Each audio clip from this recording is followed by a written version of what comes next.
আমার একটা কথাও তুমি শুনলে না। তোমার আর আমার মধ্যে আর কোনো সম্পর্ক নেই।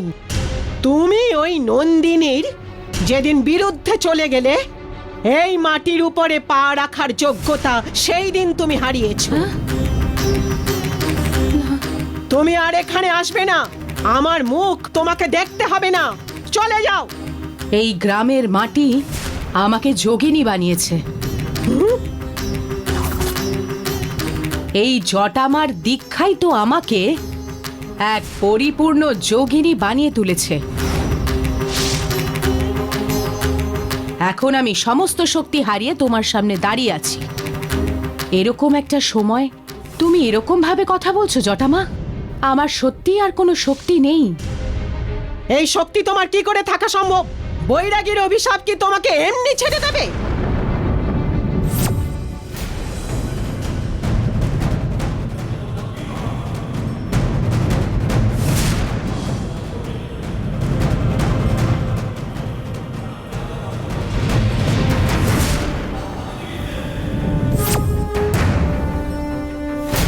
কত বড় সাহস! যে বৈরাগী তার যোগ্যতা অনুসারে বেঁচে ছিল, তাকে মৃত্যুর মুখে ঠেলে দিলি। এইটা কি কোনো সাধারণ পাপ?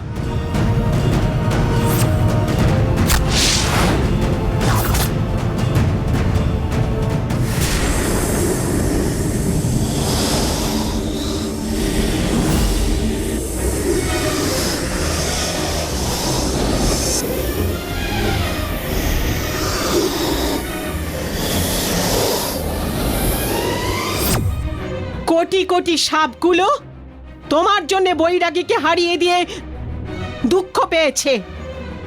ওদের দুঃখের জন্য তোমার যোগিনী শক্তি ধ্বংস হয়েছে। যে কোনো বড় শক্তি পাওয়ার পরে নম্র থাকা উচিত, কিন্তু তুমি অহংকার দেখিয়েছো। এই অহংকার থাকার জন্য তোমার আর সম্পূর্ণ যোগিনী পদে থাকা সম্ভব নয়। তুমি তো গুরুস্থানে দাঁড়িয়ে জটামা।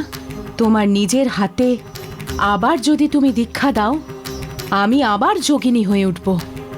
আমি তোমাকে একবার দেখা দিয়ে কষ্ট পেয়েছি, এটাই যথেষ্ট। আমি আর তোমাকে দেখা দেব না। তোমার যখন শক্তি হারিয়ে গেছিল, আমি কালচক্র নিয়ে এসে তোমাকে আবার সেই শক্তি ফিরিয়ে দিয়েছিলাম জটামা। ওই কাজটা তোমার দ্বারা হয়নি, কালিমা ওই কাজটা করেছিল। ওই কালিকাম্বা জ্ঞান পরম্পরাতে আমাকেও একজন হতে হবে জটামা। কালিমাকে নিয়ে তুমি কি বলতে চাইছো? সব ঠাকুরই সব দিক থেকে শক্তিমান, কেউ ছোট নয়। তুমি উচ্চ জ্ঞান পরম্পরাকে দেখা পেয়েও তুমি ওটাকে নিজে হারিয়ে ফেললে। নিজের থাকার শক্তির ওপরে গর্বিত হবার বদলে লোভী হয়ে ওই শক্তিকে হারিয়ে ফেললে।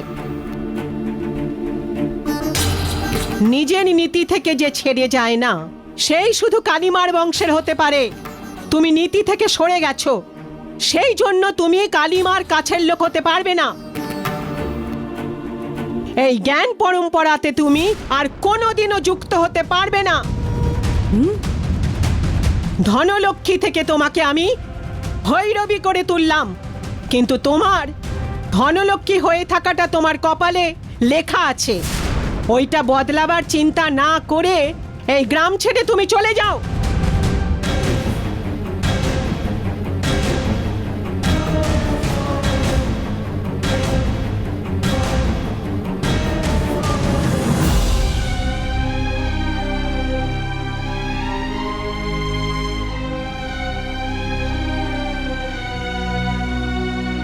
তোমাকে শুধু নিজের শিষ্যা ভাবিনি, নিজের মেয়ে মনে করেছিলাম।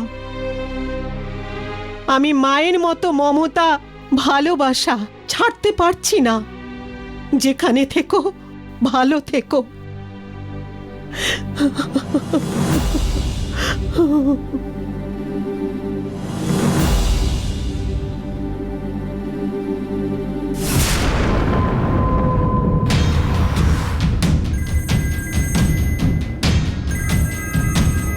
হ্যালো, শোনো, তুমি যা যা বলেছিলে সব আমি কালেক্ট করেছি। কোথায় যাবো এখন?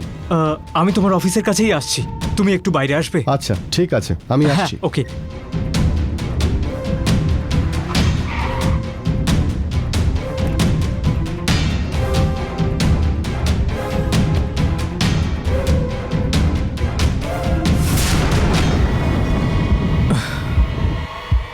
হাই ব্রো, তুমি হাই যা যা বলেছিলে সব ডিটেলস এখানে আছে, হ্যাঁ। ঠিক আছে? Thanks bro. তুমি যে সময় বললে সেই সময় নাম্বারটা পার্বতীপুর জঙ্গলে ছিল। তুমি যে আরেকটা নাম্বার দিয়েছিলে চেক করার জন্য, সেটাও ওই সময় ওই লোকেশনেই ছিল। কোনো কি প্রবলেমে আছো? না না, কিছু না, একটু ক্ল্যারিফিকেশন দরকার আর কি। ওকে ব্রো, আমার একটু ইম্পর্টেন্ট কাজ আছে, আমাকে যেতে হবে এক্ষুনি। হ্যাঁ, কোনো রকম প্রবলেম হলে বলো থ্যাংক আমায়। ইউ।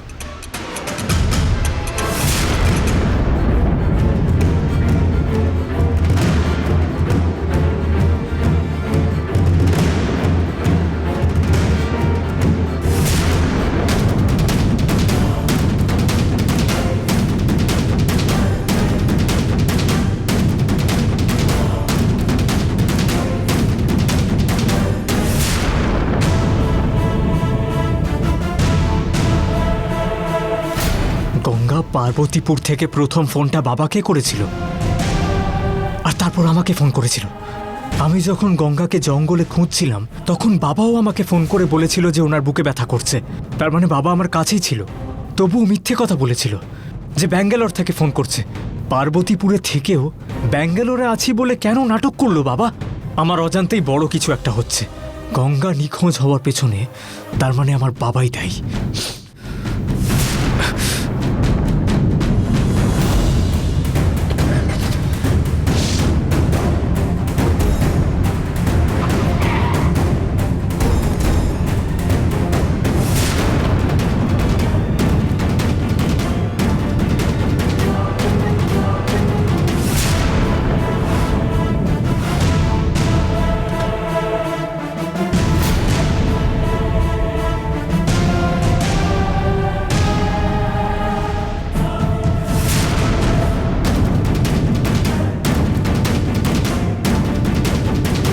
গঙ্গা কোথায় বাবা?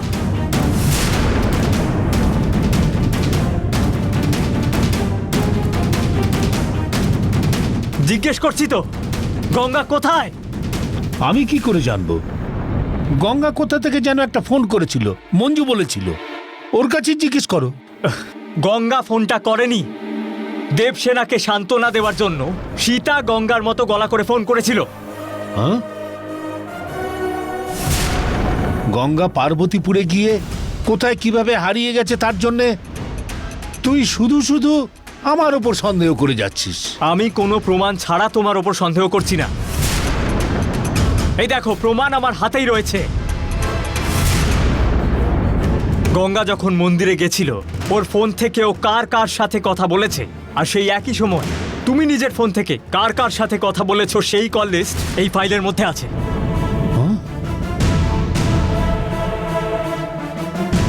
গঙ্গা পার্বতীপুরে যাওয়ার আগে তোমার সাথে কথা বলেছিল, আর তারপর তুমিও ওখানে গেছিলে। আমি যখন গঙ্গাকে জঙ্গলে খুঁজছিলাম সেই জঙ্গল থেকেই তুমি আমায় ফোন করলে আর বুকে ব্যথার নাটক করলে যাতে আমার গঙ্গার সাথে দেখা না হয় আর আমি পার্বতীপুর থেকে ব্যাঙ্গালোর ফিরে আসি। আমাকে গঙ্গার সাথে দেখা করতে দিলে না কেন? আর তুমি বা গঙ্গার পেছন পেছন কেন গেছিলে? গঙ্গার সাথে কি করেছো বলো বাবা? গঙ্গা কি বেঁচে আছে না নেই? ওর কি হয়েছে দয়া করে বলো। তুমি মুখ না খুললে আমি কিন্তু পুলিশে কমপ্লেন করে দেব। নিজে থেকে বলবে নাকি পুলিশের সামনে গিয়ে বলবে? মুখ বন্ধ করে দাঁড়িয়ে আছো কেন? তুই কি বলতে চাইছিস? আমার কি বলবার আছে? মানে বলতে চাইছো পার্বতীপুরে তুমি যাওনি? হ্যাঁ হ্যাঁ, গিয়েছিলাম। গঙ্গাকে পার্বতীপুরে আমিই যেতে বলেছিলাম।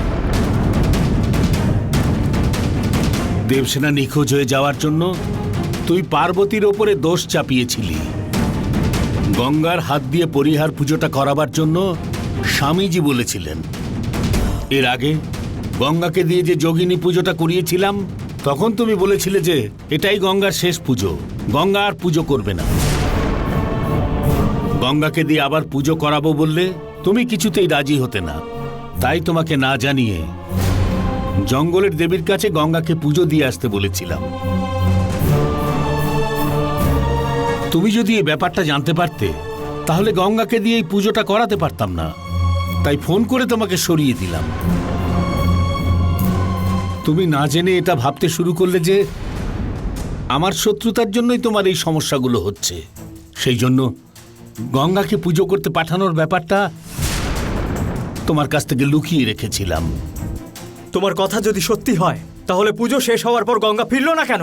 কেন বাড়ি আসেনি এখনো? পুজো করার জন্য ওকে দেবীর মন্দিরে পাঠিয়েছিলে, নাকি সারা জীবন ফিরবে না এমন কোথাও পাঠিয়েছো? আরে তারপরে কি হয়েছিল সেটা শুনতে হবে তো। জঙ্গলের দেবীর পুজোর কাজ শেষ হয়ে গেলে সবকিছু গুছিয়ে নিয়ে বাড়িতে ফিরে আসতে বলেছিলাম, কিন্তু তুমি যে সীতাকে মঙ্গলসূত্র পরিয়েছো সেটা শুনে গঙ্গার খুব দুঃখ হয়েছিল। আমরা অনেক বোঝাবার চেষ্টা করলাম, কিন্তু ও বলল যে ও কাশী চলে যাবে, ওর যখন ইচ্ছা হবে তখন ফিরবে। এই বিষয়টা যেন অরুণকে আমি না জানাই সেই কথাটা আমার কাছ থেকে আদায় করে নিল।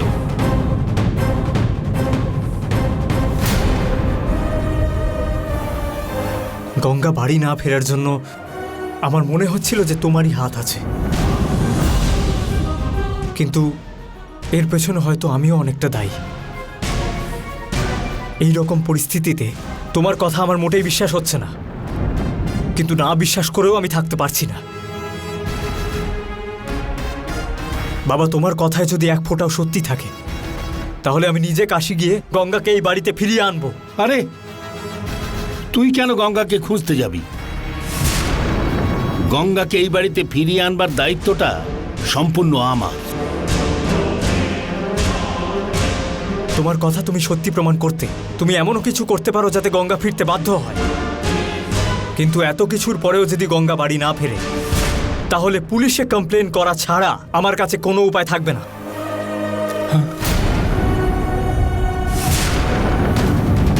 না, এবার দেখছি অরুণকে সামলানো খুব মুশকিল হয়ে যাচ্ছে।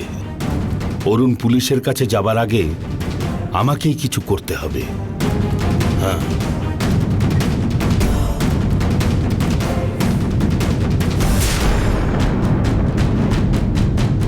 এই নম্বরটি আপাতত বন্ধ আছে, দয়া করে পরে চেষ্টা করুন। সুইচ এই অফ আছে। নম্বরটি আপাতত বন্ধ আছে, দয়া করে পরে চেষ্টা করুন।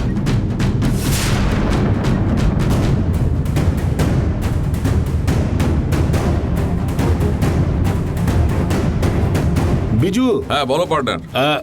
স্বামীজিকে ফোন করেছিলাম, হ্যাঁ। কিন্তু ফোনটা সুইচ অফ আছে। ও কালকে ওনার বাড়িতে গিয়েছিলাম, হ্যাঁ। কিন্তু ওনাকে বাড়িতে পাইনি।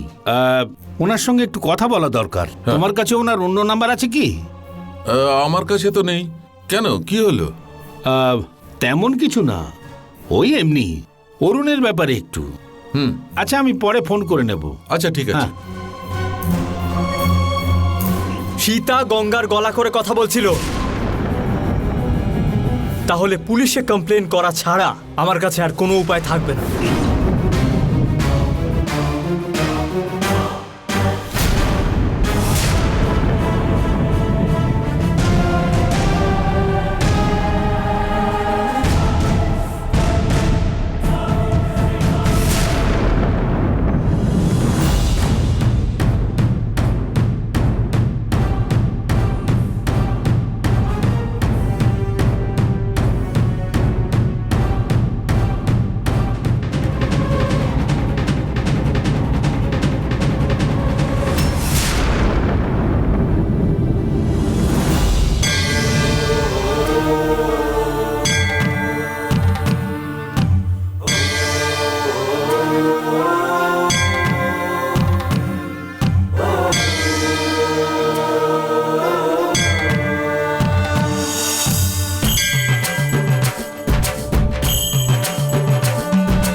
ওম শ্রী রত্ন গণপতায় নমঃ, ওম শক্তি গণপতায় নমঃ।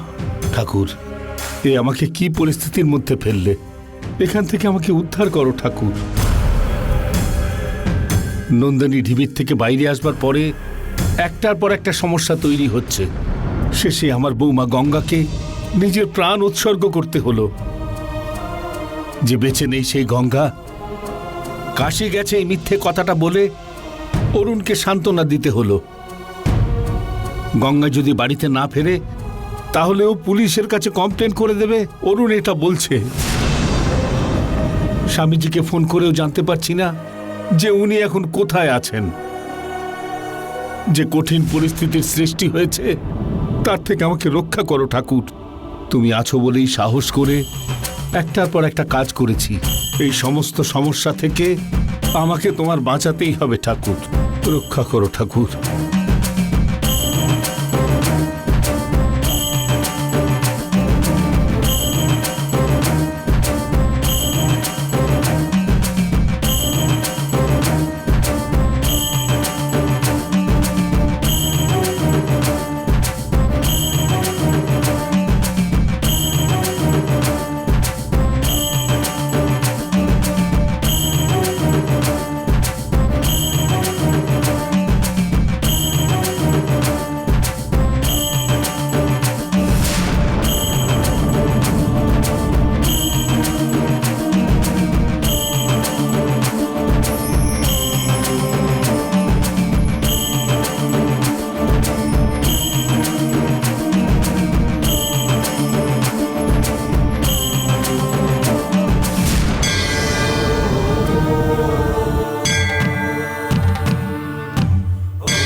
কোথায়? এত দেরি হচ্ছে এখনো এলো না।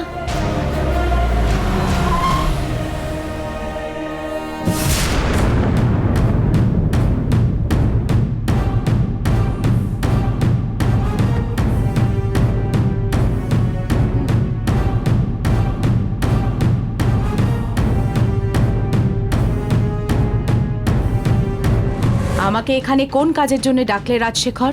আমাকে তোমার একটা সাহায্য করতেই হবে ভৈরবী। আমার ছেলে আমার উপর সমানে সন্দেহ করে যাচ্ছে। গঙ্গা যদি না ফেরে তাহলেও আমার নামে পুলিশে কমপ্লেন করবে এই কথা বলছে। হ্যাঁ, এটা তো তোমার সমস্যা রাজশেখর। আর এতে আমি কি করতে পারি তোমার জন্য? তুমি তো রূপ বদল করবার বিদ্যাটা জানো, সেই বিদ্যাটা প্রয়োগ করে এই সমস্যা থেকে আমাকে মুক্ত করো। আমি কি করতে পারি এর জন্যে? তোমাকে গঙ্গার রূপ ধরে আমাদের বাড়িতে আসতে হবে।